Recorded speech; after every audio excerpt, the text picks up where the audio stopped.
day of the 16th Codesria General Assembly.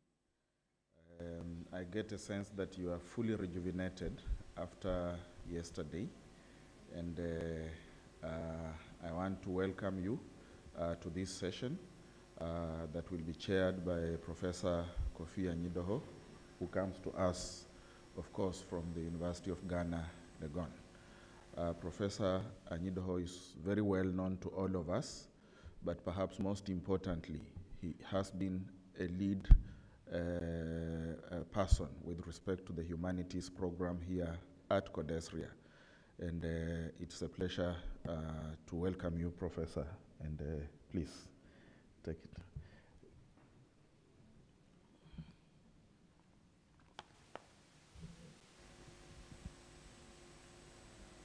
Thank you for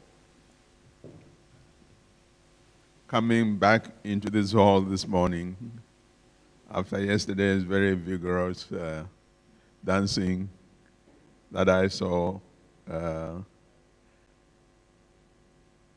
As the Executive Secretary announced, this is the final formal session of presentations. And it has been a tradition in Codesria that most of the major sessions or conferences or general assemblies end with what is formally designated as an end note, keynote presentation. And it has fallen to me to chair this session, and I'm grateful for that. But also particularly grateful that I'm chairing a session that is going to be given over to one of the best minds that this continent has produced. Professor Suleiman Bashir Dian, who I have had the pleasure of working with in helping to get the humanities section of Codesria established and integrated into programs focusing on the social sciences.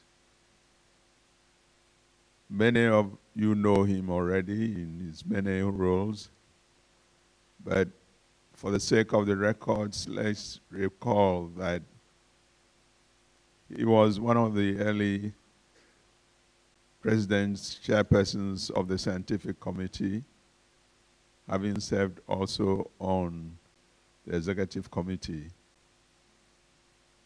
of Codesria.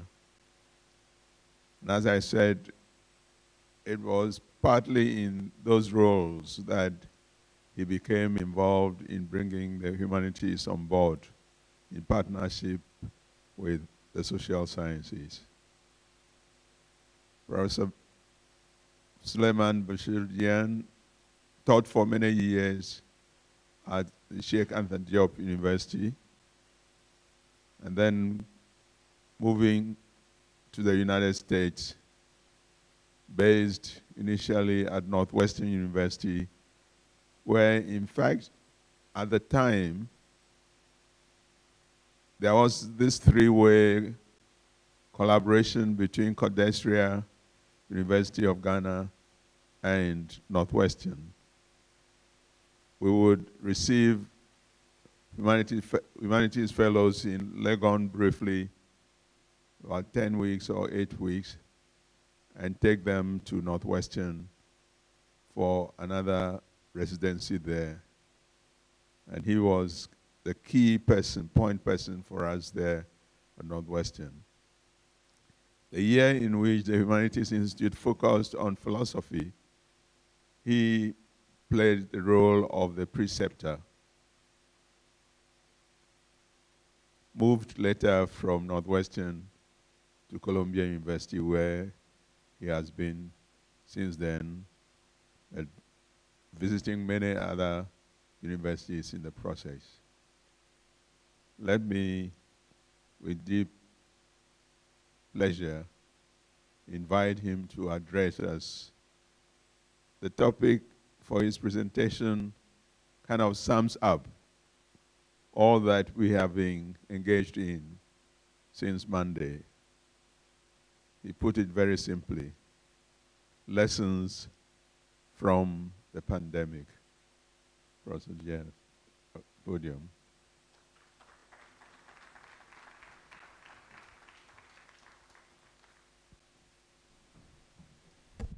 Thank you so much, Kofi. It is quite fitting that you and I, humanities people, find ourselves in this session together. And I would like to thank very much our good friend Godwin Murunga for the honor of having me present for the keynote. Now I will revert to French because it would sound bizarre for me to be speaking English in my own country. So I just give you a few seconds to put on your ear.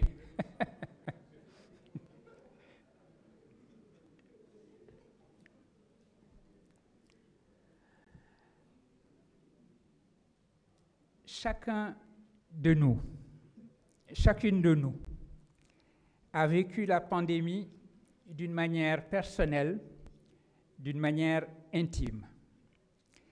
Mais la crise porte également des enseignements universels. Et le temps est venu pour les spécialistes des sciences sociales et des humanités que nous sommes de commencer à tirer les leçons de ce qui nous est arrivé, quand le virus du corona a fait irruption dans le monde. Et c'est à titre de contribution à cette entreprise que le CODESRIA a 1000 fois raison, comme toujours, de juger urgente et nécessaire, que je vais partager avec vous des réflexions qui ont fait l'objet d'interventions publiques de ma part durant les 2 terribles années pendant lesquelles le virus a sévi, sur des sujets comme religion et crise sanitaire, le discours de la science aux défis de la COVID-19, ou encore pour une politique d'humanité en réponse à la crise sanitaire et à l'urgence climatique. Ces interventions ont eu pour cadre des conférences académiques, bien sûr, mais également des entretiens dans la presse, lorsque, comme bien d'autres d'entre nous, j'ai été sollicité sur ces sujets en raison de mes travaux en philosophie islamique d'une part, de l'autre en épistémologie et en histoire des sciences. Ces intitulés de mes interventions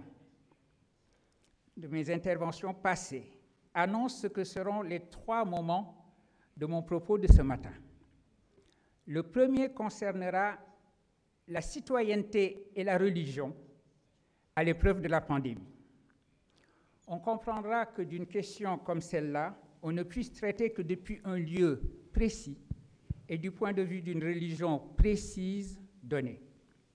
L'on comprendra également que mon examen soit conduit à partir de l'exemple d'un ou plusieurs pays comme le mien, le Sénégal, où la religion est majoritairement l'islam. Mais cela dit, je crois que la leçon que j'en tire est valide au-delà du cas particulier que je vais considérer. Vous en jugerez. Le second moment de ma présentation portera sur le discours de la science en temps de pandémie.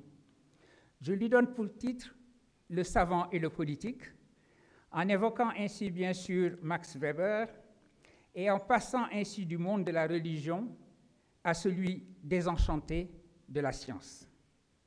Je me propose d'y examiner brièvement la question de la nécessité pour la décision politique de suivre l'avis de la science, en posant justement la question du caractère apodictique de cet avis. Enfin, je terminerai dans un 3e moment sur la proposition d'un cosmopolitisme pour le XXIe siècle, comme étant la tâche qui s'impose à nous si nous savons tirer les leçons de la crise sanitaire et environnementale que nous vivons. J'y vois une actualisation devenue urgente d'un idéal cosmopolitique, d'une citoyenneté mondiale. Je l'appelle une cosmopolitique d'humanité. Donc, citoyenneté et religion à l'épreuve de la pandémie. Un ouvrage collectif récemment paru sous le titre « Les spiritualités en temps de pandémie » sous la direction de Laetitia Atlani-Duo, publié chez Albin Michel l'année dernière. Cet ouvrage donc place au cœur de son propos la notion que la crise de la Covid aura été un kairos, un moment décisif et une occasion critique où les religions se sont trouvées mises au défi de repenser les ritualités qui en sont constitutives et de penser jusqu'à la signification même de la foi. La grande contradiction à laquelle les religions ont dû faire face lorsque les seules armes contre la dévastation de la pandémie étaient les mesures de distanciation sociale, les fameuses mesures barrières, et que celles-ci vont précisément contre le mouvement pourtant naturel en période d'épidémie des croyants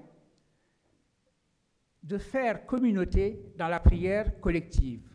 On sait que dans ce genre de circonstances où l'on pense très rapidement à un fléau divin, les croyants se retrouvent et ont tendance à se regrouper. Au Sénégal, où je me trouvais au moment où les premiers cas ont été déclarés, on a pu craindre au début une résistance religieuse aux mesures dictées par la science épidémiologique, résistance qui serait alors venue essentiellement des musulmans, puisque nos compatriotes catholiques ont rapidement suivi les bonnes décisions venues du Vatican et du bon pape François. Renoncer à la prière du vendredi à la mosquée, renoncer aux célébrations programmées par les différentes confréries soufis auxquelles adhère une majorité de musulmans sénégalais et qui drainent vers les capitales religieuses comme Touba ou Tivaouane des centaines de milliers de fidèles, telles étaient les questions. Le Sénégal est un pays laïque, même s'il est démographiquement musulman à 95%. Sa laïcité telle qu'elle fut définie en particulier par son premier président, le poète Léopold Sédar Senghor, il faut le préciser, ne reproduit pas le concept français du principe, mais insiste au contraire sur l'idée que les religions, les dénominations religieuses et les différentes traditions spirituelles, dans le respect de la séparation des églises et de l'État, ont leur rôle propre à jouer dans la construction continue de la nation. Senghor parlait ainsi de leur rôle d'éducation, entendu au sens large. L'État devait donc s'adresser aux populations et ne justifier ses décisions que comme étant celles que commandait sa seule responsabilité devant les citoyens et pas les croyants. Fermeture de l'aéroport, interdiction de rassemblements, religieux en particulier, et bientôt état d'urgence avec couvre-feu la nuit pour mieux faire respecter les mesures barrières. Il était nécessaire aussi que, comme croyants, les citoyens fussent convaincus que le respect des mesures édictées allait dans le sens de l'esprit de leur religion. En effet, le caractère, pour ainsi dire, de fléau de la pandémie, le caractère lumineux de la pandémie, tel que perçu par un croyant, pouvait facilement mener à un refus des mesures en leur opposant une croyance au décret de Dieu. Ce discours a été entendu dans bien des pays et pour bien des religions. Pour ce qui est de l'islam, je me souviens que la question semblait en effet urgente, de savoir si cette religion supposée fataliste n'allait pas conduire au désastre des populations entières, persuadées de s'en remettre au décret de Dieu en ne se gardant pas du virus par les mesures barrières qui étaient alors notre seule protection. Cette question me fut posée très tôt, au début de la période du confinement, lorsque je fus invité en avril 2020, dans la série d'émissions spéciales du Temps du débat sur France Culture, intitulée « Coronavirus, une conversation mondiale ». J'ai répondu que les temps imposaient en effet une réflexion sur la signification du décret de Dieu et que sur ce point, il était heureux que le kairos de la pandémie, ce temps de crise où les croyants se tournent vers leur religion pour l'interroger sur ce qu'il faut penser et sur ce qu'il faut faire, que donc ce kairos est rappelé et mis en lumière, ces paroles du prophète de l'islam: si la peste se déclare dans une contrée, n'y allez pas, mais si vous y êtes déjà, n'en sortez pas. La Covid-19 n'est pas la peste, bien entendu, et éviter de se rendre dans une contrée infestée par la peste n'est pas la même chose qu'adopter des mesures barrières. Mais ce qu'il y a d'important dans cette tradition prophétique que je viens de citer, c'est qu'il présente de la religion la face rationnelle qui doit être la sienne, en donnant au décret de Dieu le sens qui doit être le sien. Ce sens, justement, qu'il faut opposer à un stéréotype parmi tant d'autres concernant la religion musulmane, celui qui en fait une doctrine du fatalisme et donc du fanatisme parce que du fatalisme. Le stéréotype parfois intériorisé par les musulmans eux-mêmes ne date pas d'aujourd'hui, il vient de loin. Il est répété non seulement par la vox populi, mais même par la philosophie, par un philosophe en particulier comme Leibniz, qui croyait pouvoir affirmer que la croyance aveugle des musulmans, qu'il appelait fatum mahometanum, croyance donc dans l'inévitabilité de la fatalité, de ce qui est déjà écrit, et est telle qu'ils sont prêts, les musulmans, à se rendre dans un lieu où ils savent pourtant qu'une épidémie fait rage, dans la conviction que ce qui leur arrivera ne dépend que du décret éternel de Dieu. Sur cette parole de la Vox Populi et sur cette parole philosophique, je voudrais faire 3 remarques. La première, technique. Leibniz est un philosophe du pluralisme et de l'ouverture, qui se sert de l'image d'une religion islamique qui serait fataliste comme d'un repoussoir pour insister sur l'idée que sa propre métaphysique d'un monde produit nécessairement par le calcul divin du meilleur n'est pas un système de prédestination absolue, ne faisant aucune place à la liberté. Il établit aussi un contraste avec ce qu'il appelle le fatum stoicum, le fatalisme des stoïciens, et indique que sa philosophie sur la question est pleinement en accord avec le fatum christianum, le sens de la nécessité chrétien. Deuxième remarque, moins technique. Le lecteur de Leibniz, ignorant de la parole prophétique que j'ai citée tout à l'heure sur la peste, pourrait penser que le philosophe de Hanovre a totalement imaginé l'exemple qu'il donne de l'inconscience fataliste des musulmans, consistant à se rendre dans un lieu où sévit une épidémie en se disant « si c'est le décret de Dieu, cela m'arrivera ». Or, il n'en est rien, puisque visiblement son exemple fait justement allusion à la parole prophétique que j'ai citée sur la peste. Troisième et dernière remarque, Leibniz prend totalement à contresens ce que dit la religion islamique de l'attitude à adopter face à une épidémie, puisque la parole prophétique est exactement le contraire de ce que l'auteur des Essais de Théodicée présente comme la doctrine musulmane. Ne vous rendez pas dans un endroit où une épidémie s'est déclarée, mais si vous y êtes déjà, n'en sortez pas. Sous-entendu, afin de ne pas répandre le fléau. Alors, quelles leçons retenir ici? Pour parler de l'exemple précis, il était important que les décisions aient été dictées uniquement par le bon sens et la science à l'État laïque sénégalais. Cet État n'a pas à s'occuper des croyances.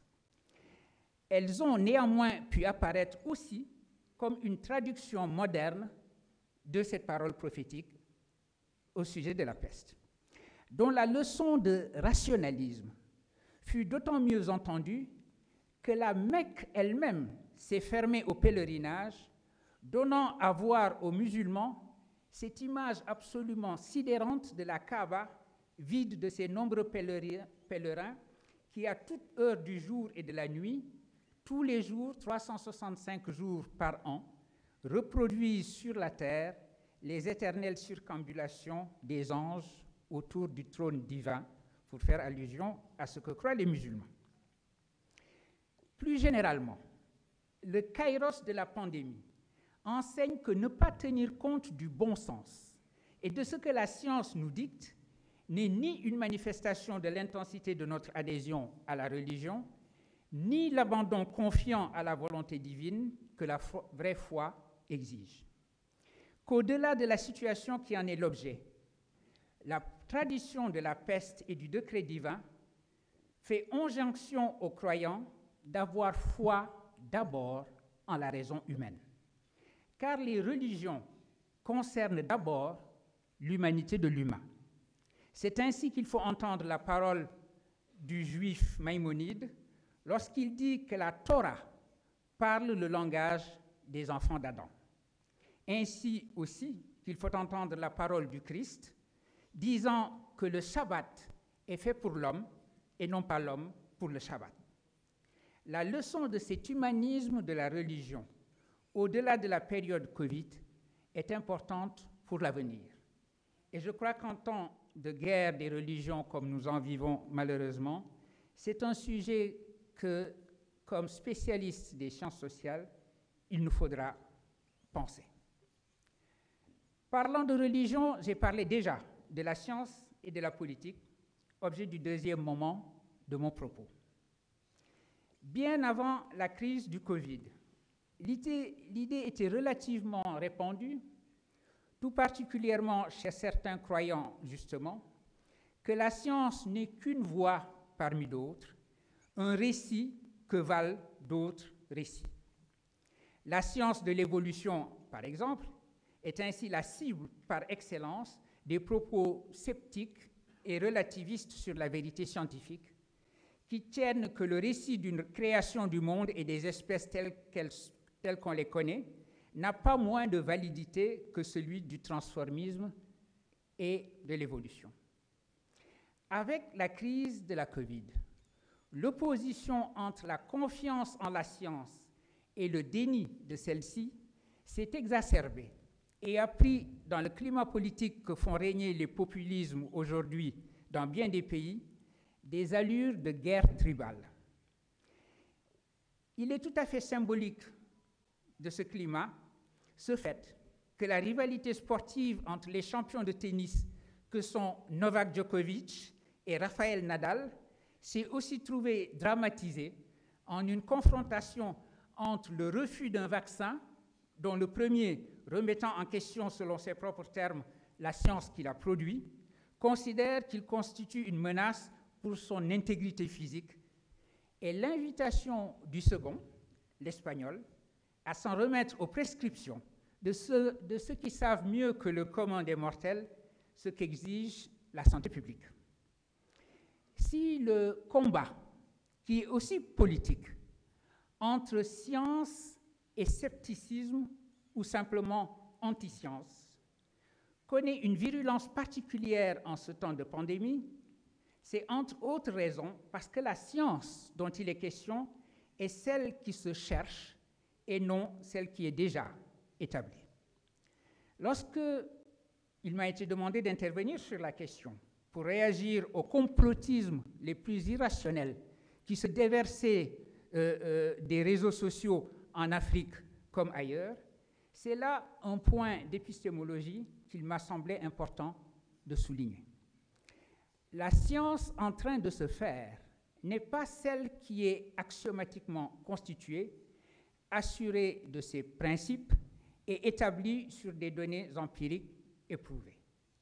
Dans le langage du philosophe Descartes, l'ars inveniendi n'est pas l'ars demonstrandi.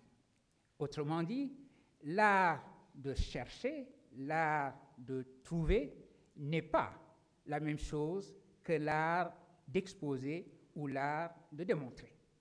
Voilà une évidence que 2 longues et terribles années de crise sanitaire et d'essais pour y apporter réponse nous ont rappelé. Ces années nous ont amenés à poser les questions épistémologiques fondamentales. Qu'est-ce que le scientifique? Qu'est-ce que l'indubitable? Comment convaincre de son évidence et de quelle nature est cette évidence? Les controverses qui ont accompagné toutes les péripéties de ces 2 dernières années, depuis les confinements jusqu'à ce qui apparaît comme le salut par la vaccination, illustrent parfaitement la thèse centrale du philosophe autrichien et britannique Karl Popper. La logique de la découverte scientifique ne conduit pas des prémices indubitables à des thèses qui en engendrent d'autres à leur tour. Elle mène de conjecture en réfutation, pour jouer ici sur 2 titres de ce philosophe. Faire des hypothèses pour ensuite chercher à les mettre à l'épreuve de tout ce qui peut les réfuter, telle est la démarche de la science. Le scientifique n'est donc pas l'indubitable, mais ce qui s'ouvre continuellement et continuellement au doute. On a ainsi vu des experts se contredire pendant ces années Covid sur le port du masque et autres mesures barrières, ou un moment sur les vaccins lorsqu'ils furent disponibles, non pas en dépit de leur expertise ou contre cette expertise, mais précisément parce que c'est ce qu'exige leur expertise. Savoir changer d'avis avec les faits, c'est cela, la science. Cela seul est d'un géomètre. Cela se justifie et se comprend dans le monde de la science, mais que se passe-t-il quand le discours de la science se présente maintenant dans l'espace public du débat et des décisions politiques, où la pression n'a rien à voir avec le temps du laboratoire? D'une certaine façon, dans un tel espace, ce discours se trouve déplacé. J'ai parlé à propos de la religion d'une contradiction fondamentale. Celle que connaît le discours de la science en train de se faire est justement de risquer de nourrir, par les incertitudes qui lui sont consubstantielles, le scepticisme anti-science. Parce que lui-même fait un usage rationnel du scepticisme, il peut conforter ce discours de la science par son doute de méthode, le propos de ceux qui font profession de semer le doute et qui trouvent aujourd'hui dans les réseaux sociaux les outils qui servent leur dessein. On a vu ainsi les sceptiques de tous bords prendre appui sur l'histoire des sciences pour faire valoir qu'un vaccin inventé en seulement quelques mois ne pouvait pas être valide quand on sait ou qu'on croit savoir qu'il a fallu plusieurs années pour mettre en circulation ceux qui sont d'usage courant. Un tel propos peut sembler rationnel, bien sûr, et comme tel, il demande une réponse rationnelle. Mais celle-ci ne sera audible que pour qui comprend que l'image d'une science qui progresse selon une logique et une temporalité propres, depuis l'eureka du chercheur jusqu'à la bonne application technique, n'a pas grand-chose à voir avec la réalité d'une démarche aujourd'hui largement déterminée aussi par des facteurs externes, des facteurs sociologiques, qui sont les incitations de toute nature, et en particulier le financement. On le sait, ce qui a fait que le vaccin est apparu aussi rapidement, c'est qu'il y a eu un préfinancement massif, quasiment à l'aveugle, puisqu'on ne savait pas, au bout de ces milliards de dollars qui ont été injectés, s'il sortirait effectivement un vaccin. C'était la meilleure preuve, au fond, que la sociologie de la science et la réflexion sur le financement de la science vaut davantage que l'idée d'une logique qui serait une logique interne à la science. J'ai dû dire une bêtise parce que Dieu me dit que c'est le cas. Excusez-moi, pardonnez-moi.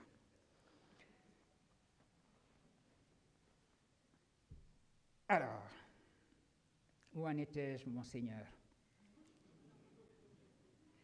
Dans le cas des vaccins, qui nous permettent aujourd'hui de retrouver une nouvelle normalité, ces facteurs sociologiques qu'étudie la sociologie de la science ont donc joué pleinement. Je termine sur ce point en évoquant dans l'ouvrage Le savant et le politique la différence qu'établit Max Weber entre une éthique de conviction et une éthique de responsabilité. Car la contradiction dont je parlais tout à l'heure est justement là. L'éthique de responsabilité, qui dicte en principe ses décisions aux politiques, peut s'accommoder des incertitudes, à la différence de celle du tout ou rien, dont Max Weber disait qu'elle est la posture caractéristique de l'éthique de conviction. C'est là l'expression même du lien entre un savoir scientifique fondé sur la falsifiabilité et la démocratie. C'est là une autre importante leçon de la pandémie que de nous avoir rappelé la force qui est également la fragilité des démocraties, de faire avec les incertitudes et les tâtonnements par souci du vrai, et de notre côté, les populismes dont la nature est d'afficher des certitudes, même fondées sur des fake news ou des faits alternatifs, selon un oxymore qui est devenu caractéristique des temps que nous vivons. Mais la leçon essentielle, et ce sera le troisième et dernier volet de mon carnet de bord de la pandémie, c'est la nécessité où nous sommes de penser une citoyenneté mondiale ou ce que j'appelle une cosmopolitique d'humanité. Pour la définir, il faut d'abord voir contre quoi elle est nécessaire et commencer par l'affirmation qu'elle suppose un combat contre l'inégalité. La crise de la Covid-19 a mis en évidence ce qui n'allait pas dans un monde qui a dû s'arrêter. Et ce qui n'allait pas, c'était l'inégalité. Pas seulement l'inégalité de ressources, mais une inégalité encore plus fondamentale, l'inégalité devant la mort. Le virus a frappé aveuglément, certes, mais une approche d'ensemble, une approche sociologique, montre que ce sont les populations les plus défavorisées qui en ont payé le prix.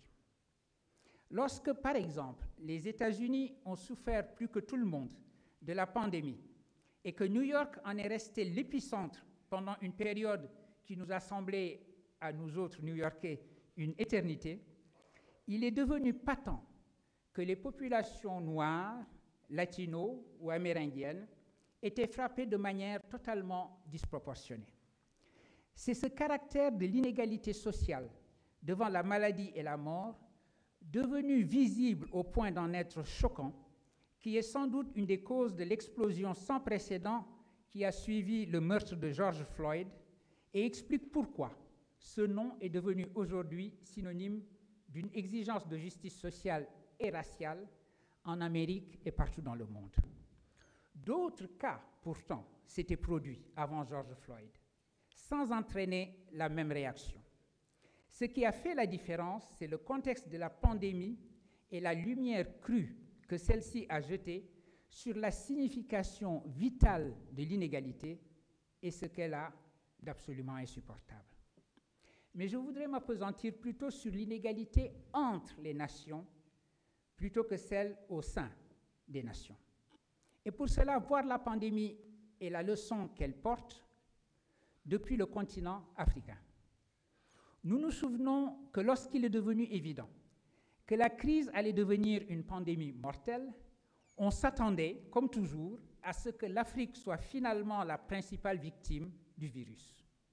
On s'attendait à ce que ces faibles infrastructures de santé publique ne fassent pas le poids et soient rapidement submergées. La perspective, au début, était que l'incapacité des États africains à mettre en œuvre les mesures sévères nécessaires pour protéger leur population serait synonyme de troubles sociaux pouvant conduire au chaos. Les craintes qui se sont ainsi exprimées traduisent la reconnaissance du fait de l'inégalité face à la maladie et à la mort. Quelle que soit l'origine du virus, croyait-on, il finira par suivre dans ses ravages la voie de moindre résistance pour devenir une nouvelle tragédie africaine, encore une. Ce qui était ainsi reconnu, non sans un certain fatalisme, c'est ce que Léopold Sédar Senghor, le premier président du Sénégal, avait appelé l'ordre de l'injustice qui régit les rapports entre le Nord et le Sud. D'abord, ce que dit cette expression de Senghor, c'est la chose suivante. Ne regardons pas seulement cet ordre comme une fracture, pour ainsi dire, naturelle entre un Nord riche et un Sud sous-développé, défini en termes économiques. Pour le penseur et homme d'État sénégalais, le fondement de l'ordre régnant de l'injustice mondiale est principalement culturel et seulement secondairement économique. Sans ignorer l'économique, puisqu'il a parlé justement de cette inégalité en termes de détérioration des termes de l'échange, mais pour lui, un ordre économique mondial fondé sur l'inégalité est d'abord et avant tout lié à ce qu'il appelait le mépris culturel. Et aujourd'hui, l'ordre de l'injustice qui régit les rapports entre le Nord et le Sud se manifeste dans la crise socio-économique créée par les réponses nécessaires aux pandémies et fut aggravée par les conséquences de la guerre en Ukraine. La pandémie a mis en évidence cet ordre de l'injustice, tout particulièrement lorsqu'il s'est agi de l'accès aux vaccins et de la proposition qui a été tout simplement bloquée par les États-Unis, le Royaume-Uni et l'Union européenne, que les pays en développement ayant des capacités dans le domaine puissent augmenter l'offre de vaccins en fabriquant des génériques à condition que l'Organisation mondiale du commerce accepte de suspendre pour cause de pandémie et donc de cas de force majeure les protections habituelles de la propriété intellectuelle. Et pourtant, in fine, le fait que l'humanité se soit arrêtée n'a pas suffi pour qu'on dise la réponse « non, non, non, non, non, ce sera business as usual ». So business as usual did prevail then. On se rappellera ici le propos d'Édouard Glissant, opposant au marché monde, qui se satisfait parfaitement des égoïsmes et des ethnonationalismes, ce qu'il a appelé la mondialité. Le président Biden, lorsqu'il était le candidat Biden, avait dénoncé dans le langage de l'éthique l'isolationnisme vaccinal du président Trump au nom, je le cite, de la dignité humaine, déclarant qu'une politique pour l'accès de tous à la vaccination était la seule chose humaine au monde à faire. Et dans une tribune du New York Times, en date du 29 mai 2022, David Wallace Wells, appelant comme beaucoup l'injustice vaccinale un apartheid, appelait à s'aviser que le combat contre l'inégalité sanitaire va de pair avec celui contre l'injustice climatique. Il l'a fait dans une tribune intitulée « What Vaccine Apartheid Portends for the Climate Future ». Je m'arrête sur ce mot d'apartheid, qui est la politique des murs, contre l'idéal cosmopolitique. Comme telle, elle n'est pas seulement éthiquement et politiquement condamnable, elle est aussi absurde devant les défis qui sont aujourd'hui ceux auxquels nous faisons face. Car cette période extraordinaire de la pandémie que nous avons vécue, et il n'est pas certain que nous ne la vivions pas encore, nous montre que l'humanité est une et fragile devant un ennemi invisible, qu'aucune frontière, même devenue un mur, n'arrêtera, et qui nous révèle, si nous ne le savions déjà, combien notre terre est petite et notre monde fini. Elle nous rappelle également à quel point nous sommes vulnérables et comment, après une première phase d'auto-isolement, d'exacerbation des nationalismes et de la pensée tribale, nous devons envisager un avenir de développement solidaire autour de la sécurité humaine et de la valeur de la vie. Une politique qui soit donc la réponse de l'humanité comme humanité est la seule réelle, parce que globale, aux deux crises majeures de notre temps, celle sanitaire dont on nous dit déjà qu'elle sera, selon toute probabilité, suivie d'autres, et celle environnementale dont on convient qu'elle commande une mobilisation mondiale, celle qui est en train de se manifester à Dubaï en ce moment. On l'appellera une cosmopolitique avec mon ami Étienne Balibar, lorsqu'il déclare que, je le cite, « toute politique doit être désormais pensée et pratiquée comme une cosmopolitique, une politique du monde et de la mondialité, ajoutant qu'elle doit être une politique de l'espèce humaine. Parce que le grand changement qui s'est produit aujourd'hui, dont parle également Dipesh Chakrabarty, c'est que, en tant qu'espèce humaine, nous sommes devenus une force géologique. Autrement dit, nous sommes en mesure aujourd'hui de déclencher la puissance qui a fait disparaître les dinosaures. C'est la première fois que ceci arrive dans l'histoire de la Terre depuis le Big Bang jusqu'à aujourd'hui. Et c'est la raison pour laquelle apprendre à penser en tant qu'espèce est un impératif de notre temps. Cette politique d'une espèce humaine ne se confond pas non plus avec une simple politique humanitaire, car celle-ci ne ferait à bien des égards que reconduire la ligne de partage nord-sud dont j'ai parlé tout à l'heure. Je voudrais soutenir que cette politique globale sera fondée sur un nouvel humanisme à penser ensemble et qui repose sur le concept d'une humanité solidaire et d'une humanité responsable. Solidarité pour faire humanité ensemble, selon une expression que j'affectionne, et responsabilité de savoir habiter ensemble la terre, selon une autre expression que j'affectionne.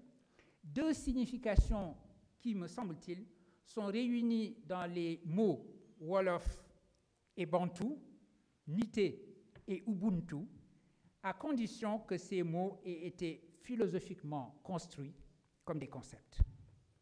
Ce que nous disent alors ces concepts, c'est que l'humanité de l'humain se réalise dans la relation aux autres humains, dans la réciprocité. Qu'elle n'est donc pas un état, mais une tâche, et, comme je l'ai dit, qu'elle se réalise dans la réciprocité. Du mot Ubuntu, Nelson Mandela, dont on a célébré le 10e anniversaire de la mort, a déclaré que le champ sémantique qu'il recouvre est assez vaste, mais qu'il signifiait simplement et au bout du compte trouver un moyen de rendre la communauté meilleure. Aujourd'hui, la communauté, c'est le monde, celui des humains, mais plus largement celui du vivant en général. Le cosmopolitique est aussi et d'abord une politique de la vie. Disons qu'il s'agit de ce que le philosophe Frédéric Worms a appelé un humanisme vital, qui traduit bien ce principe qui est le premier article du Serment des chasseurs. Une vie, je cite le serment, une vie née avant une autre, c'est vrai. Et pourtant, aucune vie n'est plus ancienne, plus respectable qu'une autre. De même, aucune vie n'est supérieure à une autre. Et c'est le premier article du Serment des chasseurs du Mandé, dont l'origine, selon la tradition, remonte à Soundiata Keïta, fondateur de l'Empire du Mali, au début du XIIIe siècle. Dont parle le Serment des chasseurs, n'est pas la seule vie humaine. Ce à quoi il faut faire droit, ce sont toutes les vies sur Terre. Car la cosmologie dans laquelle Ubuntu puise son sens est une cosmologie de la continuité du vivant.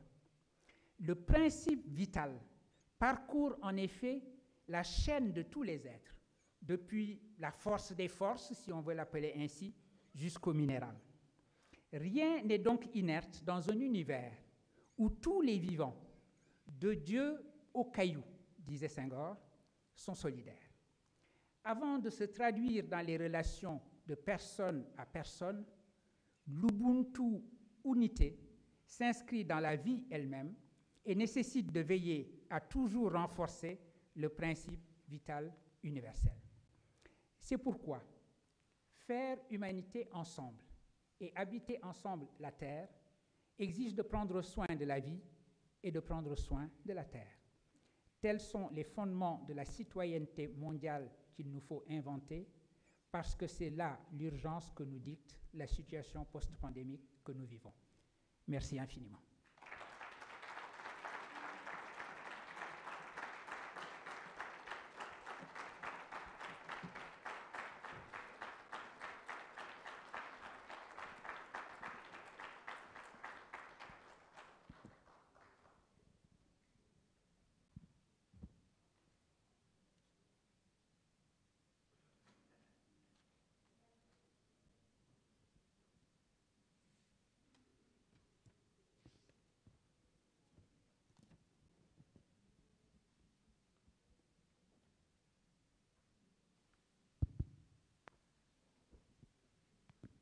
like everybody to join me again in applauding that presentation.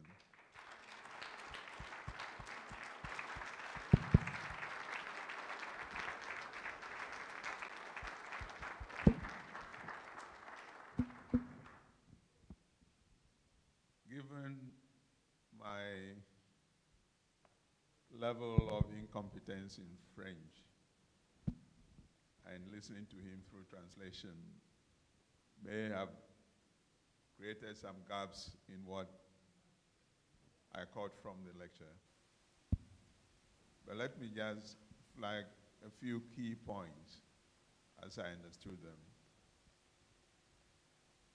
I would like to draw our attention to the concluding part of this lecture,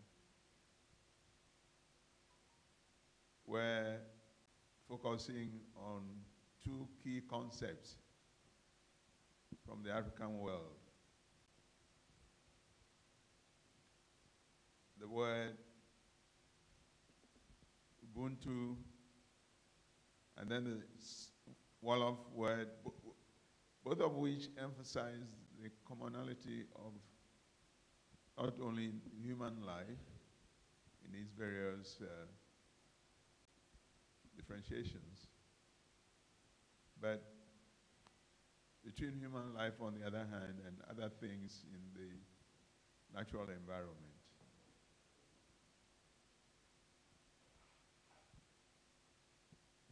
It's important for me that we start from the global stage and come home to our ancestral understanding of what is essential about life as we experience it here on the globe.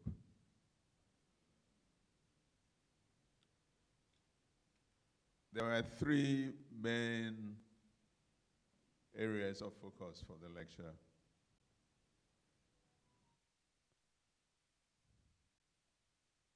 Starting with lessons to be drawn from the pandemic with respect to not only religious beliefs, but especially religious practices.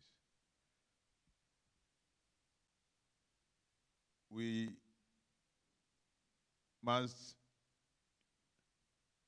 remember that Professor Suleiman Bashirian is a philosopher with specialization in certain aspects of world religions, especially Islam. So what happens when the core aspects of your religious practice demands that you express your religion through congregation, relatively small to large numbers, as you would experience during the convergence of people from the Islam world in Mecca for the various programs.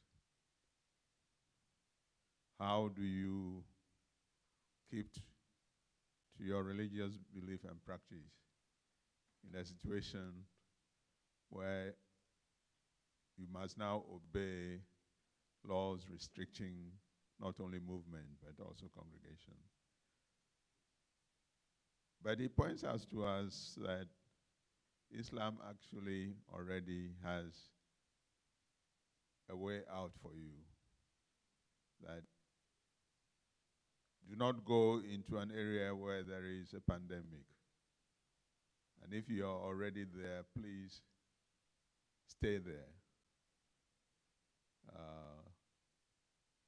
That provides a lesson there that before the pandemic, Islamic thought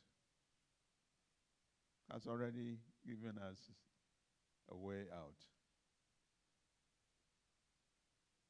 There are those of us who would like to think that there is a necessary fundamental contradiction between religion and science. But here,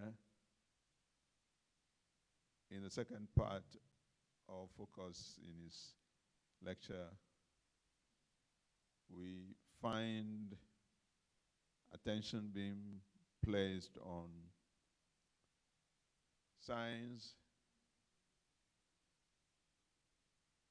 and the answers it offers to many aspects of our life on the earth have to deal with the challenge of the pandemic. The scientific procedure requires patient investigation, sometimes over long periods of time, in order to arrive at a relatively defensible conclusion. How did this apply in the production of what? Vaccines? When we were overtaken by COVID, and initially there were no vaccines, the production of vaccines was supposed to have taken a long time, and maybe while we were waiting, while people were dying, the scientists were at work, they came out. In a relatively short time, with vaccines that appear to have helped the situation, the certainty of science in the face of what? The doubts of the population and the anxieties of the population will come into play here. Then there is also the politics that we must recall that attended access to the vaccines when they became available. The politics, on the one hand, would seem to bring up for us once more inequalities in the global space.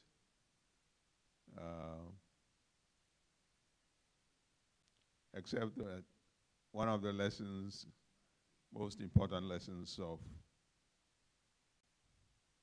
the pandemic is the fact that human life in its essential dimensions,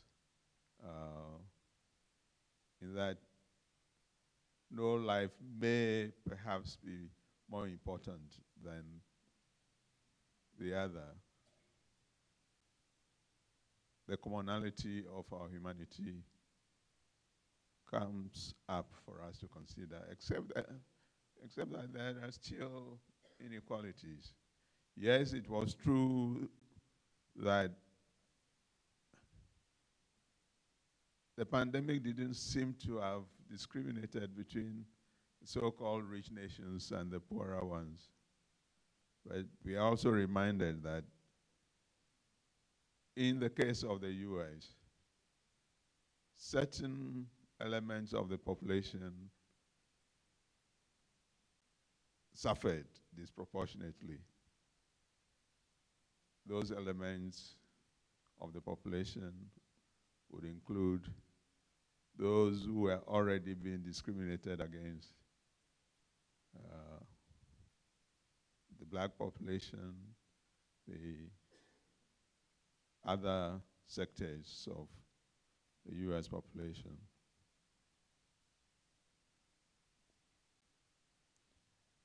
Citizenship, the globalization, maybe that was what we need to keep our minds on. And that is where, as I started with, he comes home to our concepts, as some of it he traces back to, in the world of tradition, to a few hundred years or maybe more than 1,000 years ago, where we would need to recognize that not only there is a commonality within the human species, but also between the human and the so-called non-human. And in fact, in that philosophy, everything has life to it, including those aspects of our world that we would normally consider to be inanimate.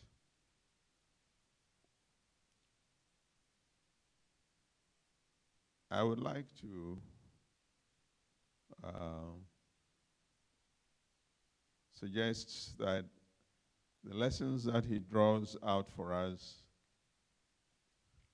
starting with what we assume to be contradictions or challenges between religion and science, all the way down to the social and political realities on which the world is, we try to construct power relations in the world need to be re-examined carefully in the face of the lessons of the pandemic.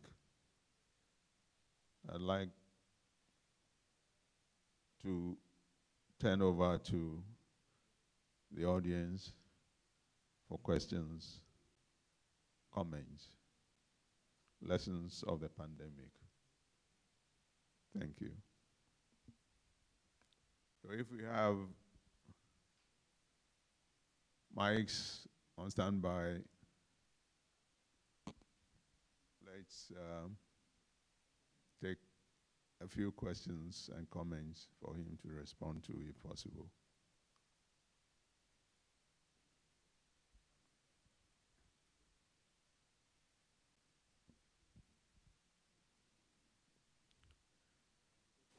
Can somebody help to identify hands that are up?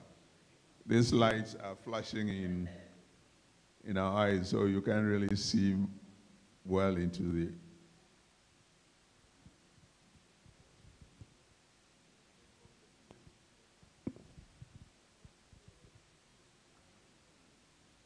So you give where they... Yeah. Your question or comment? Je suis Aruna Puntungi Fenjou de l'Université de Yaoundé 1 au Cameroun. Professeur, est-ce que, au regard de ce qu'on a vécu avec la COVID, en termes de leçons, est-ce que nos acteurs institutionnels ont suffisamment tiré des leçons sur la COVID, au regard peut-être de la perception qu'ils ont des crises? Ça a été une crise sanitaire qui est perçue, bien qui a été perçue par les acteurs institutionnels dans sa forme négative, au lieu d'être mobilisés comme quelque chose pouvant leur permettre de faire leur mise à jour, peut-être au niveau des plateaux techniques, peut-être au niveau de la recherche. Est-ce que nos élites politiques ont suffisamment tiré des leçons?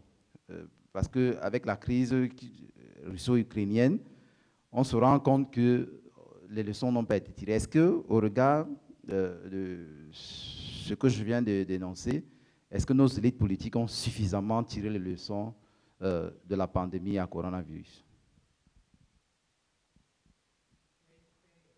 Que ces élites politiques tirent ces leçons-là, c'est-à-dire que les priorités soient établies là où il faut. Je crois qu'à l'heure actuelle, ce que nous avons appris, c'est qu'aucun pays ne peut se permettre d'ignorer combien, par exemple, il y a dans ces hôpitaux de chambres permettant de recevoir en urgence tel nombre de la population, etc. C'est-à-dire que ce discours, en principe, est devenu maintenant un discours politique, et plutôt que de simplement accuser nos élites, il faut que nous, de la société, nous fassions en sorte que la pression s'exerce sur ces élites et que nous mesurions leur niveau de préparation. Il est évident que les pays africains n'étaient pas du tout préparés. Même un pays dont on peut penser qu'il est relativement mieux loti que d'autres, comme l'Afrique du Sud, il s'est avéré que personne n'était véritablement bien préparé en termes d'infrastructures sanitaires. Et donc, il a fallu que, au fond, les dieux nous protègent d'une certaine façon. Et on s'est rendu compte que la catastrophe qui était annoncée pour l'Afrique ne s'est pas produite. On ne sait toujours pas pourquoi, d'ailleurs. Et ça fait partie des leçons que les scientifiques, probablement, avec le recul, vont pouvoir tirer. On a dit que notre climat ne s'y prêtait pas. On a dit. Il est probable que le fait que nous ayons connu beaucoup d'épidémies dans le passé a été aussi un facteur, mais enfin, personne n'en sait véritablement rien. En revanche, nous serions coupables si pour la prochaine pandémie, dont on estime qu'elle arrivera fatalement, avant l'autre 50e anniversaire du Code Esria, probablement, il serait coupable, nous serions coupables de ne pas être préparés cette fois-ci. C'est-à-dire faire pression sur le politique pour que le discours de la préparation sur le plan sanitaire soit un discours politique sur lequel on décide, au lieu que nos élections soient des beauty contests comme ils le sont à l'heure actuelle, qui est le plus populaire, qui est le plus guerrier, qui est le plus ceci ou cela, qui nous dit un discours audible sur le niveau de préparation qui doit être le nôtre aujourd'hui sur le plan sanitaire. Voilà une pression que nous devons exercer, je crois, sur nos élites politiques pour faire en sorte que le discours politique et les choix démocratiques aillent dans la bonne direction. Il serait dommage qu'une fois la page Covid tournée, on revienne à la situation antérieure.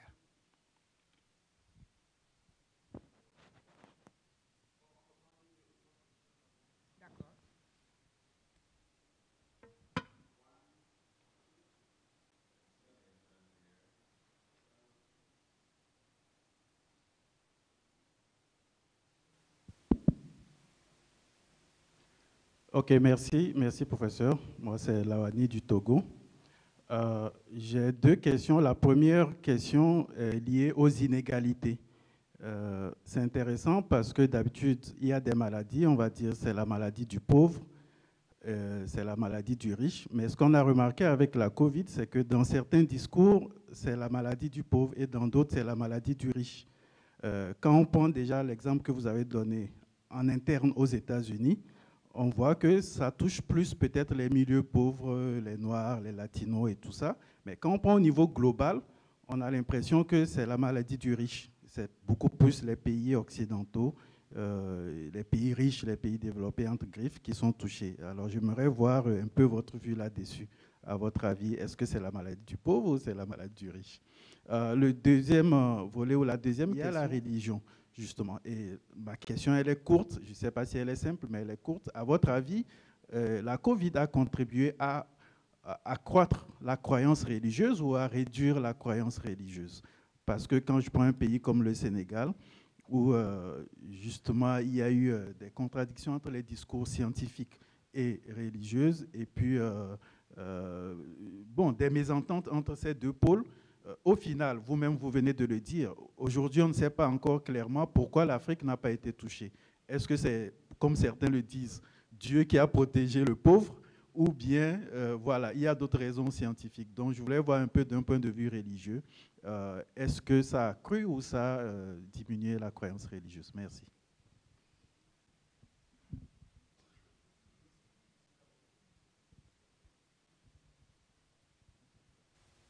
We will take maybe two more so we can respond to them together.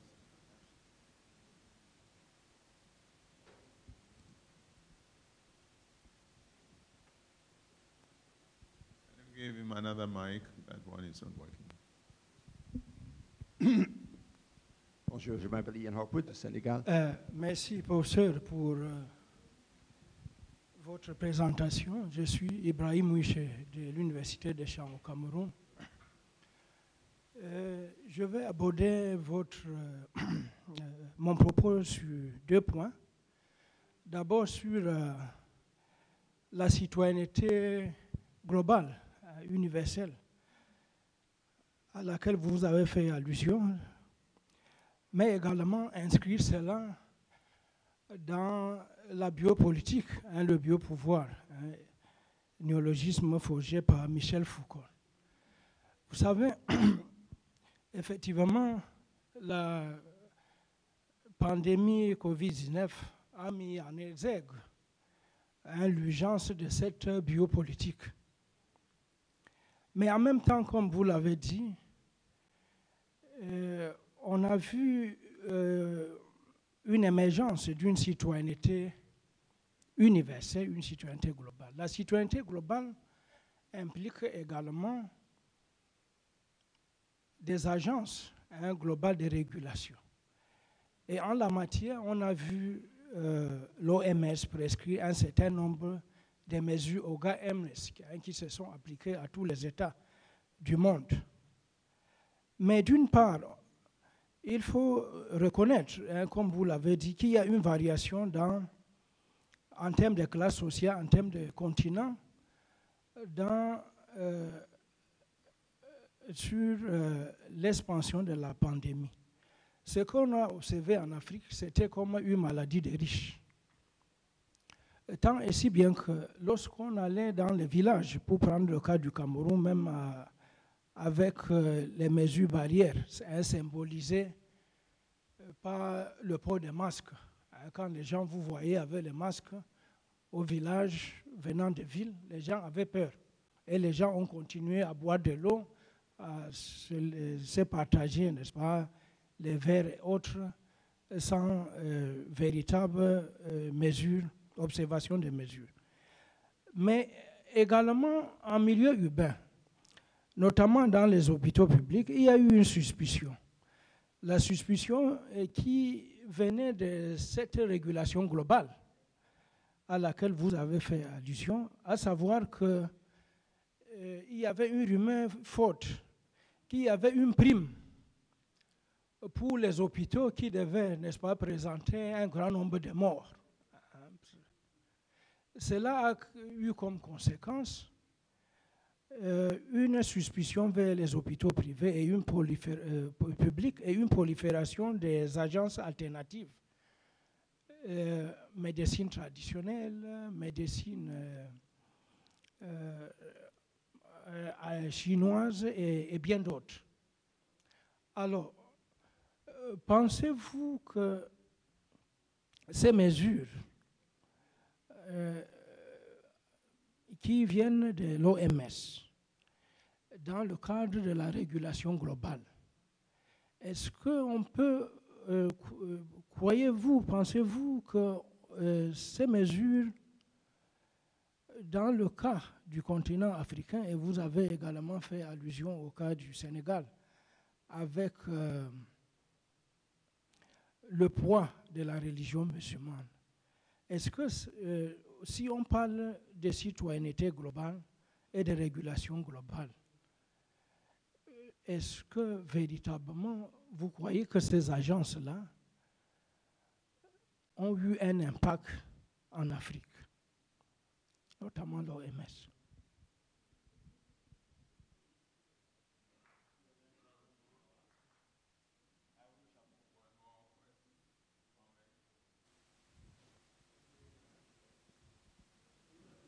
Hello.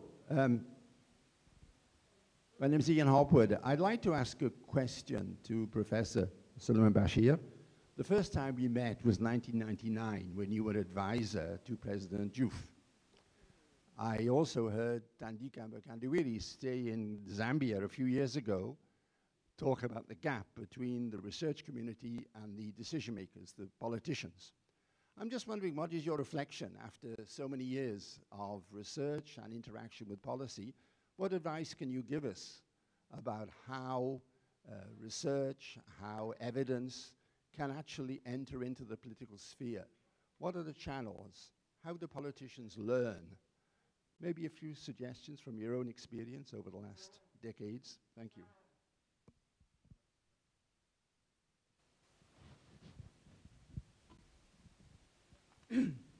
Merci infiniment pour ces questions accompagnées de commentaires tout à fait bienvenus et qui ont enrichi le propos.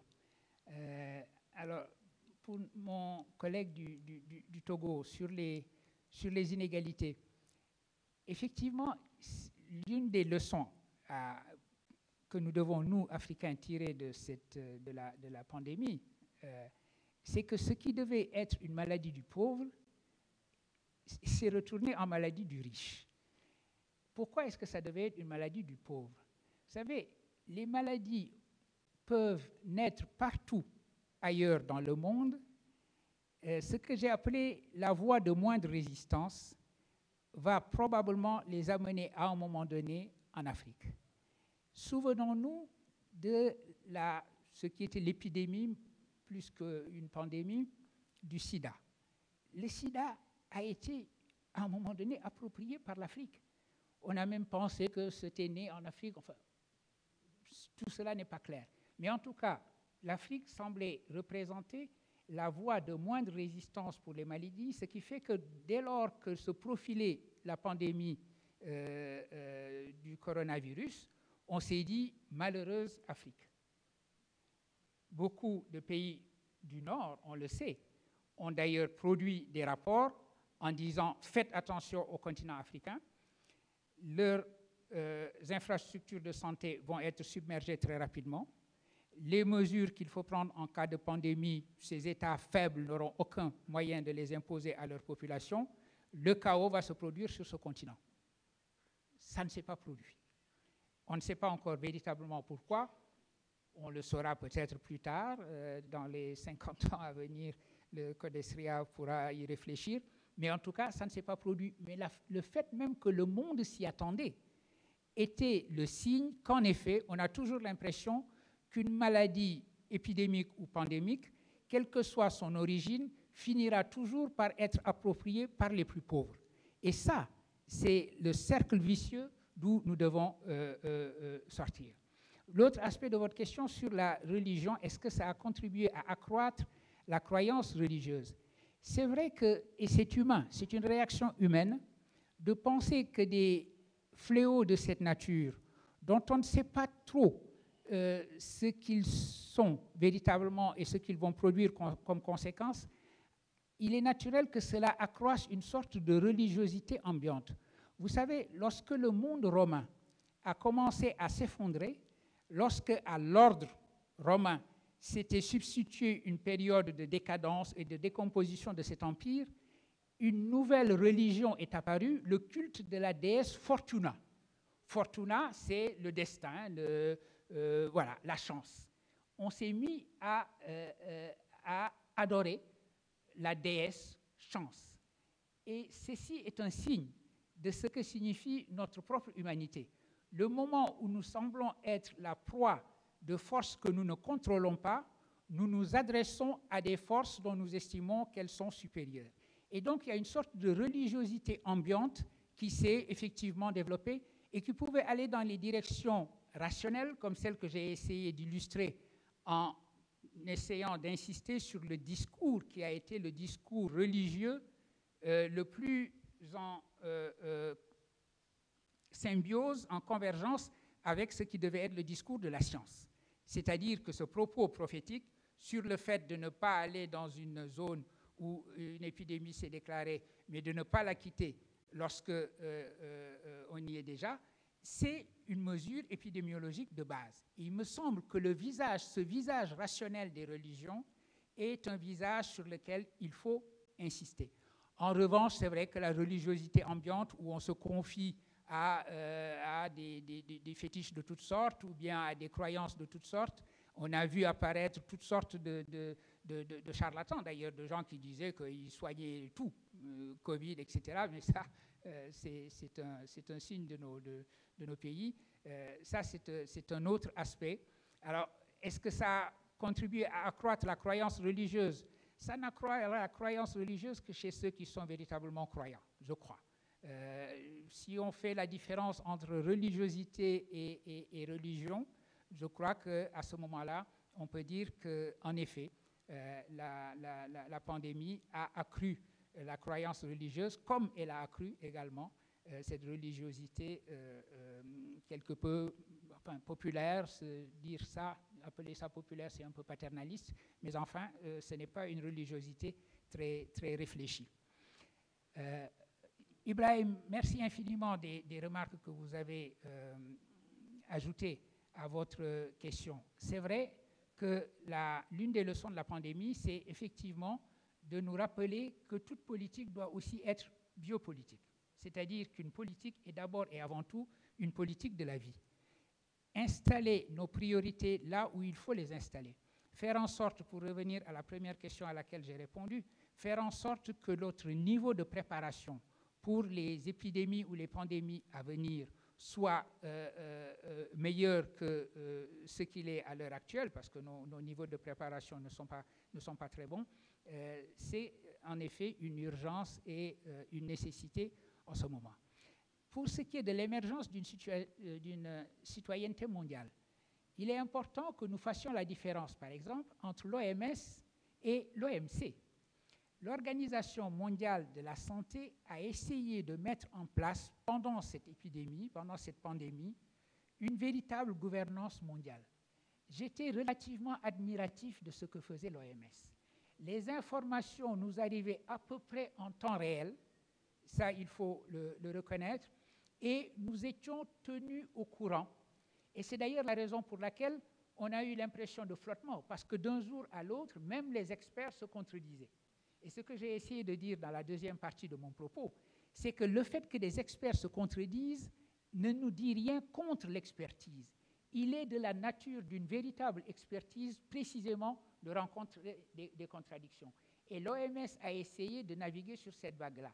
En revanche, une autre organisation internationale comme l'OMC, c'est l'OMC qui s'est opposée à la généralisation de la vaccination et à l'appropriation des brevets et de la propriété intellectuelle par les pays qui pouvaient en avoir les moyens, qui pouvaient avoir les moyens de créer des génériques. C'est-à-dire que l'OMC s'est révélée comme ce qu'elle est, c'est-à-dire une agence des riches et des puissants qui veulent imposer à notre monde un ordre reposant sur cet ordre d'injustice entre le Nord et le Sud.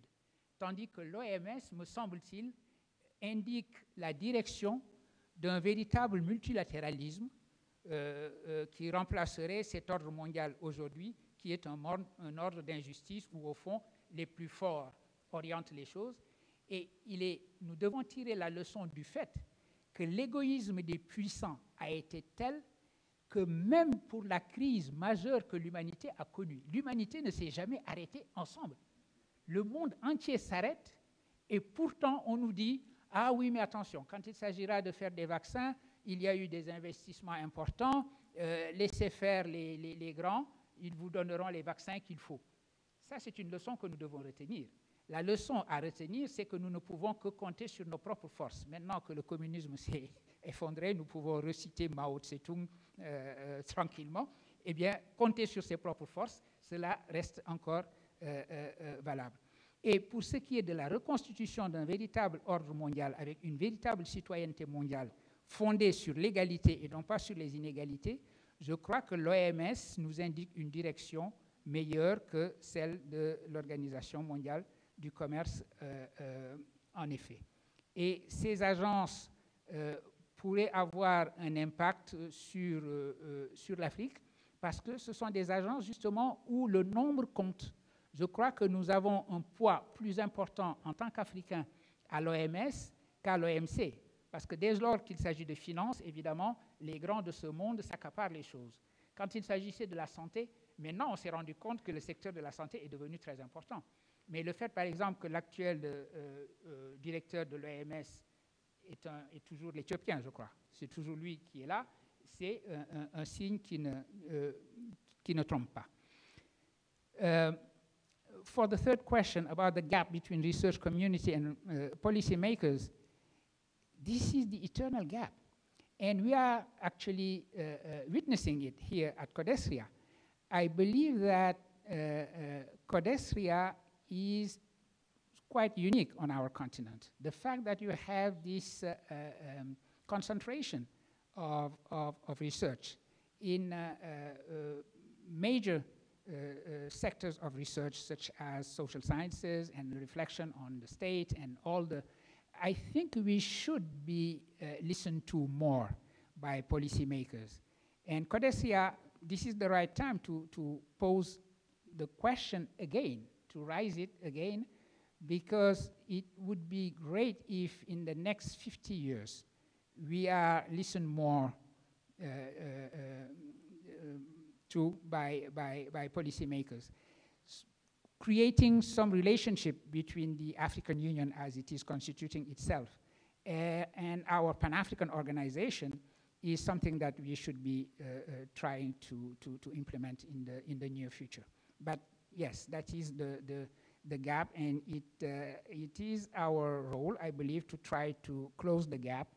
And democracy is the ultimate key for that. Democracy means that you are listened to. It should mean that. And whether you are just civil society or researchers such as ourselves, that is where we should be headed to, I believe, by now. But thank you very much, and thank you for reminding me our first meeting back then, when we were, both of us, you at the United Nations and myself at the presidency, being an advisor to President Abdou Diouf, struggling to close the gap between research and policy making.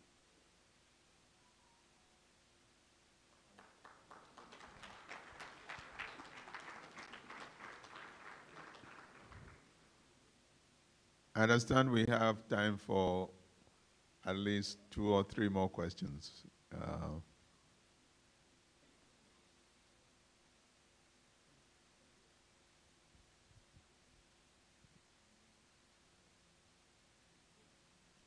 Who has the mic, please?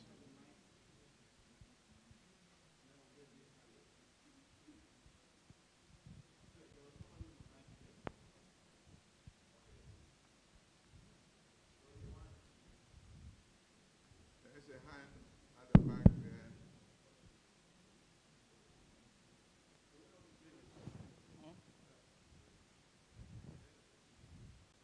Okay.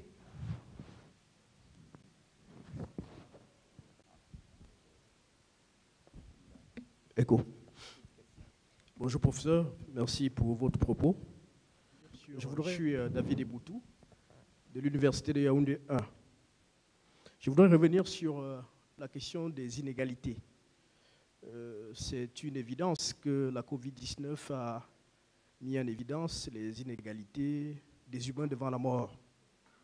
Mais moi, je voudrais savoir, est-ce que ces inégalités, notamment quand on voit un des aspects de ces inégalités-là, celui justement de la pandémie, dans cette injustice, dans le management de l'offre vaccinale, est-ce que cela ne peut pas être lié, par exemple, au rapport que l'Afrique continue d'entretenir avec le Nord global, une forme de néocolonialisme, l'impérialisme, toutes ces choses que nous dénonçons, que le panafricanisme dénonce et qui ne prend pas toujours corps dans la réalité telle qu'on voudrait penser les rapports entre humains.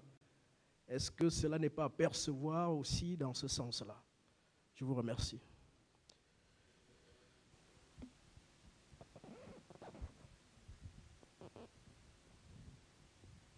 Any more questions? Bon. Merci. On sait qu'au moment des crises, la religion se transforme souvent en refuge. Sauf qu'avec le Covid, les espaces religieux physiques, des pratiques religieuses ont été fermés. Les mosquées, par exemple. Et alors, on est tombé dans une sorte de paradoxe. Maintenant, avec cette fermeture, on assiste de plus en plus à l'apparition de ce que certains appellent la version 2.0 de la religion, ou la religion qui transite par des espaces virtuels. J'aimerais juste avoir votre point de vue sur l'impact de cette transformation, à la fois sur la construction de la citoyenneté et sur l'avenir de la pratique des religions en général.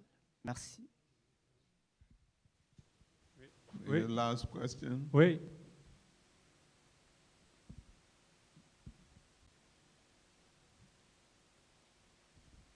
Thank you.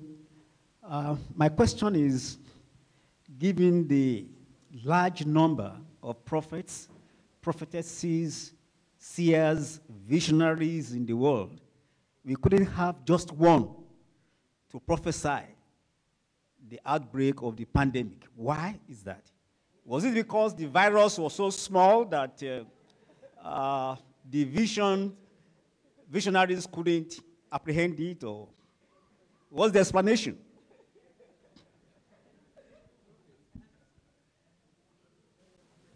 Okay, please. Bonjour. Bonjour. Donc, merci. Je suis Ali Nasseri du Maroc, je suis économiste. Je félicite professeur Suleiman pour cette vue philosophique de la crise de la pandémie. Je crois qu'on a entendu beaucoup des aspects techniques de gestion de la pandémie. Et c'est le moment où, pour moi, la pandémie est venue pour tirer notre attention sur le modèle dans lequel l'humanité est entrée. À savoir, je vais la dire d'un point de vue économiste, parce que on est entré dans un monde où ce sont les grandes entreprises qui dominent et se sont développés le modèle de consommation de la part des gens. On a vu ça dans les premiers jours de la crise. Tout le monde voulait acheter des stocks et on a vu des pénuries de produits. Et du côté des entreprises, et vous l'avez évoqué, en pleine crise de recherche des vaccins, les labos se sont rués vers cette recherche avec l'aide de l'argent public. Ils n'ont pas renoncé au droit de propriété. Donc, ils voulaient, c'est un modèle de rentabilité et de productivité. Donc, je crois que la pandémie est venue pour nous mettre devant une grande chose. Et ce sont les crises qui vont se répéter. On est devant maintenant la crise de Covid, elle est derrière nous, mais on est devant une grande crise qui est générale. Ne va épargner ni les riches ni les pauvres. C'est exploiter les ressources naturelles. Le modèle qu'on développe actuellement avec la mondialisation, c'est exploiter les ressources naturelles au maximum pour enrichir les comptes et enrichir les bourses. Et c'est un modèle qu'il faut remettre en cause, parce que la pandémie elle est venue dans un moment pour nous alerter. La crise qui va sévir, c'est plus grave, c'est le climat.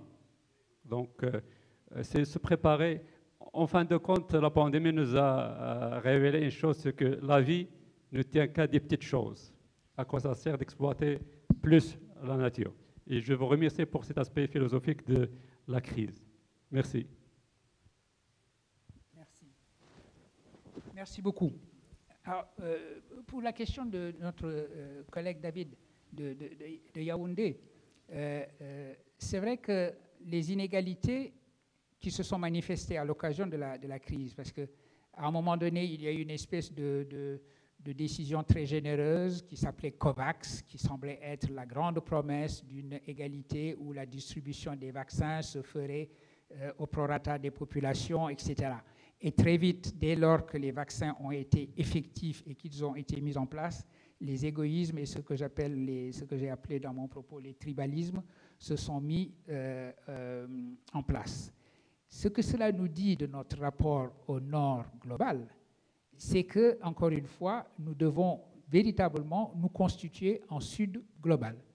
Vous avez évoqué le panafricanisme dans votre commentaire et votre question, et je crois qu'en effet, c'est la réponse.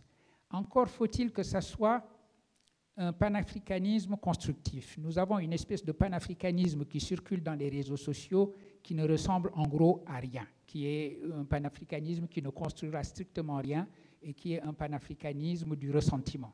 comme je l'appellerai.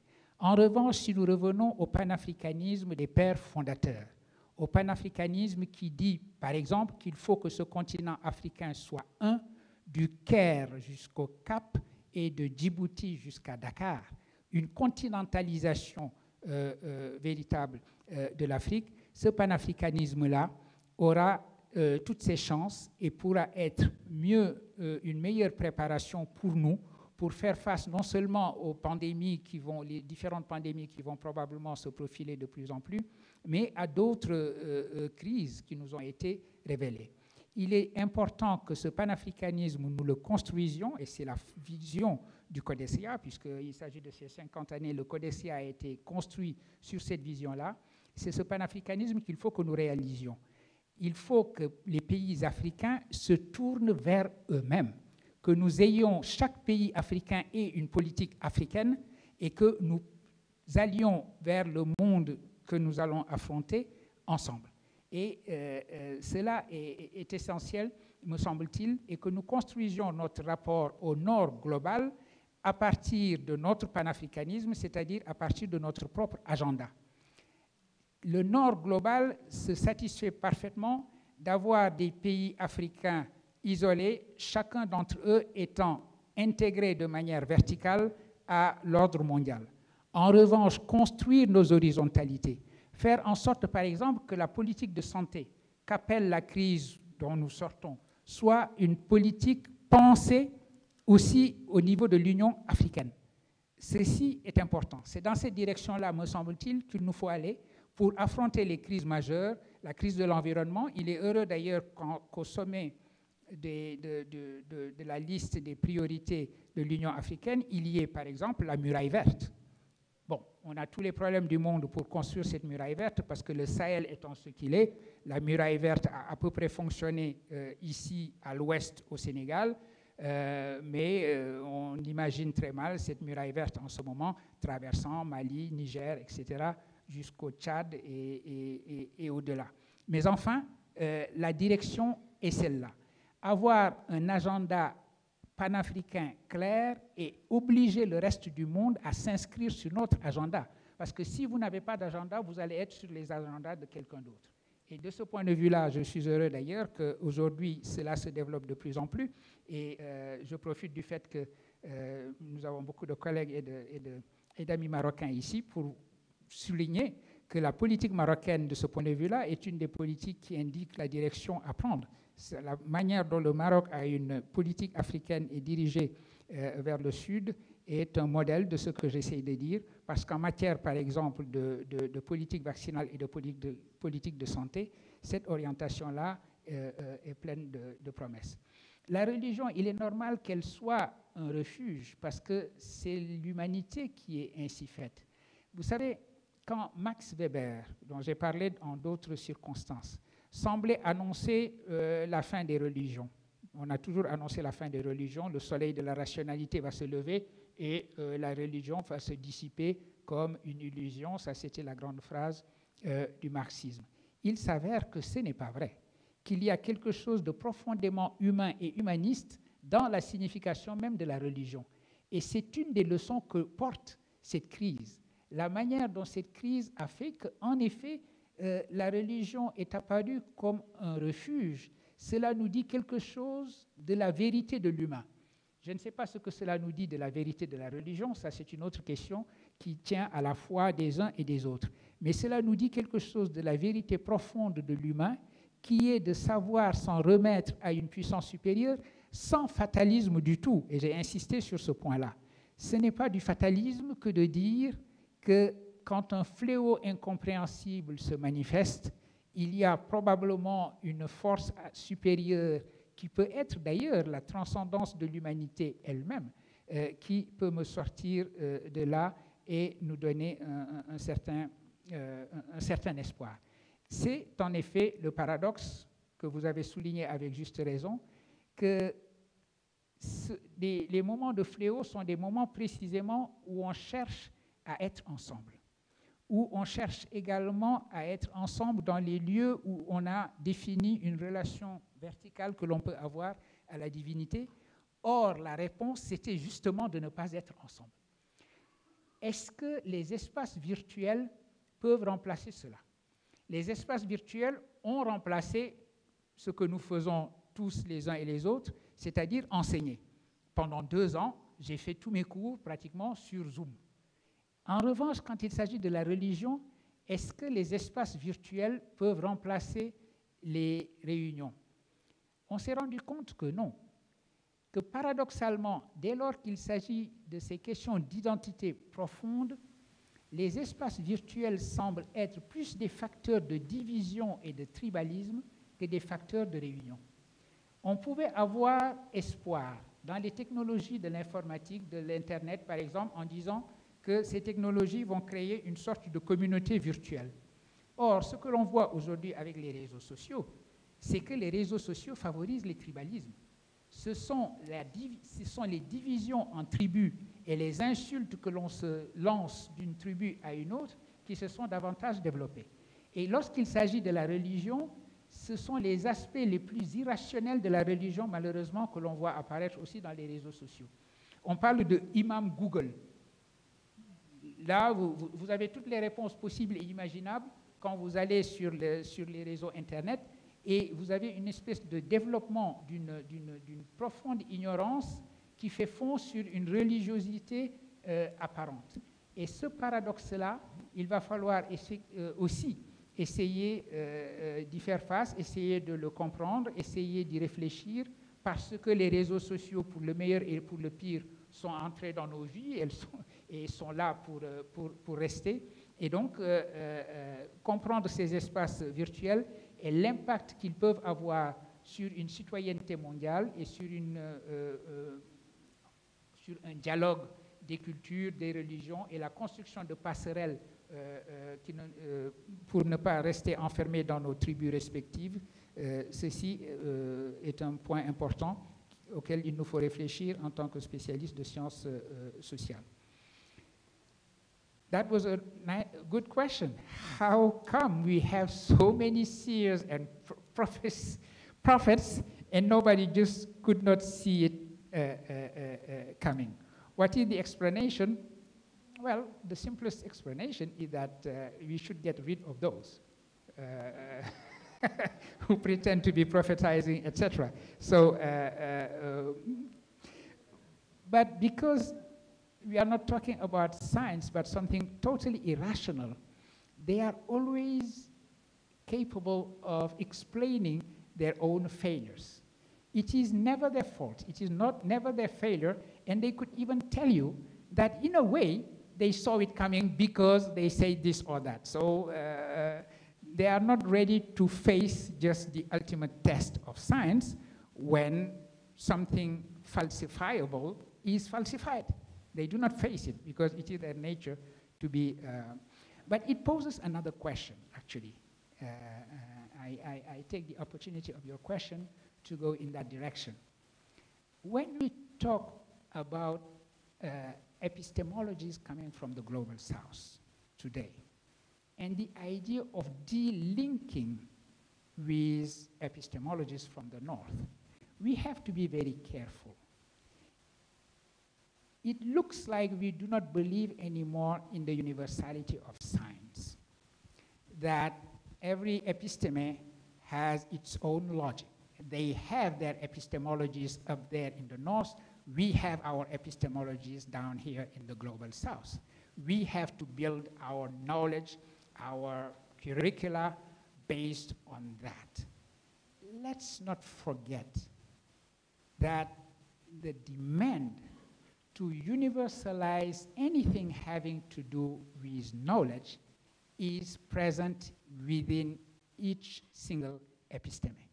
The idea that all these people who pretended that they could cure the COVID, that they could see it coming, etc., have been submitted to the test, the ultimate test, which is the test of numbers. When you say that this is a cure for a given illness, you have to have the numbers on your side. You have to say that out of 100 people who have been submitted to the test of this vaccine, 95% were protected or something like that. When you think that way, sometimes you have people who say, okay, but this means that you have been brainwashed and you have a kind of Western notion of science measured by numbers, etc. Well, this was an excellent test, because when it comes to life, that is what you have. You measure it by numbers. So I think that one of the lessons we could draw from what happened with these pandemics is to think again about what we consider to be a true decolonization of knowledge and what we think is the history, actually, of circulation of knowledge in, among human beings, and what it means to believe in the universality of science, even though you acknowledge the plurality of epistemologies in the world. And I think that this is a very important, crucial question that we should be posing, and the pandemics and the vaccination and everything that happened around all sorts of cures that were at one point envisioned in Madagascar or elsewhere, we should be drawing lessons from that when it comes to decolonization of knowledge. Ali, vous avez 1000 fois raison de dire que la COVID, cette épidémie a attiré notre attention sur des choses absolument importantes. L'idée que même dans une crise comme celle-là, il y a eu ceux qui ont profité, ceux qui ont accru leur richesse. Paradoxalement, la crise de la pandémie et la crise économique qui l'a accompagnée a creusé les inégalités, c'est-à-dire enrichi les plus riches. Et cette crise générale, comme vous dites, nous enseigne effectivement à comprendre davantage ce qui doit être la nôtre et le changement que nous devons initier de nos modèles d'exploitation. Et de ce point de vue-là, vous avez 1000 fois raison de lier la crise sanitaire et la crise environnementale et de dire que parce que la vie ne tient qu'à peu de choses, sa valeur est d'autant plus grande. Elle est fragile, elle est vulnérable, elle est d'autant plus précieuse, et toute politique, pour revenir à la première question, doit être véritablement, à la question d'Ibrahim de tout à l'heure, doit être véritablement une politique de la vie et réapprendre encore une fois l'essentiel des valeurs qui doivent orienter nos politiques à la fois à l'échelle individuelle, à l'échelle de nos États et à l'échelle du monde. C'est ce que j'ai essayé d'articuler dans cette notion de cosmopolitique d'humanité. Et je voudrais véritablement vous remercier les uns et les autres pour avoir enrichi par vos commentaires et par vos questions le propos que j'ai voulu partager avec vous. Merci infiniment.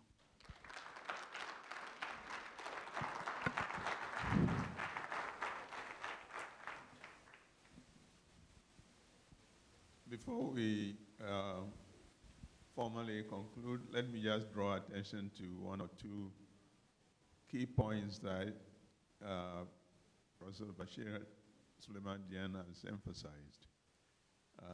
The need for us to be careful, we don't take it for granted that the next time Africa will be already protected by whatever we don't know. That we must be prepared. Let's not be caught again unprepared, hoping that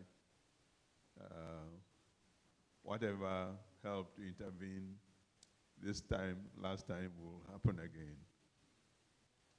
And a couple of suggestions: the need for us to be more attentive to the environment. That in the face of the fragility of life, we should not be careless with our interactions with the environment. The need for us, not only as an academic community, but as a social and political community, to take a common approach, a Pan-African approach, without closing ourselves in against the rest of the world. Let's design our own common strategies, but let's not conclude that that will be necessarily sufficient. The world, that global citizenship that he talked about in the main lecture should still guide us, even as we depend more and more on our own common strategies. We will still need the rest of the world, just as if there was any lesson in this, the rest of the world must realize that they also need us. There was an irony in the politics of what? Access to the virus. Not the virus, but the cures that were developed. The stockpiling, as it turns out, did not necessarily solve the problem entirely, because at the end, the stockpiled, solutions became outdated. It was when they were getting outdated that they decided to give Africa access to those that had 2 months to go, 3 weeks to expire. Then they started making them available to us. That should tell us something. If it hadn't ended sooner, we may have had lots of what? The vaccines, only to realize that they're already dead on arrival. Let's once again put our hands together for Professor Bashir. And thank you.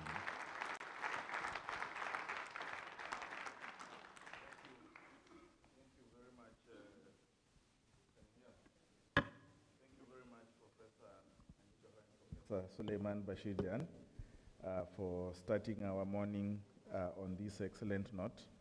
I don't know if I revealed that part of my intellectual career was created around the two professors here, because I was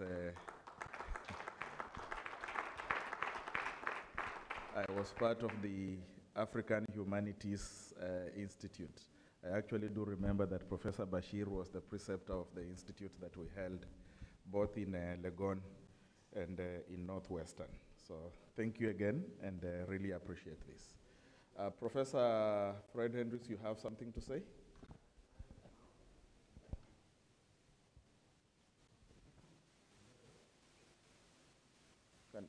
Can we have a mic?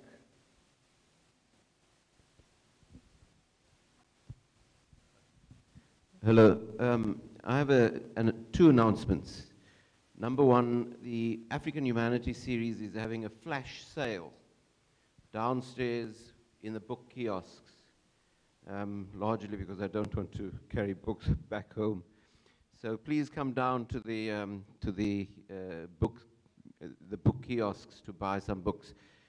And the second announcement is that the African Humanities series has just signed an agreement with Routledge so that we take care of the African distribution on the continent, and so the price of the books will be lowered on the continent, and they take care of distribution elsewhere. And so I would like to invite you to please submit book applications to us. Thank you very much. Thank you. Thank you very much. We'll take a break of 20 minutes, and then we come back to the next panel. Thank you very much.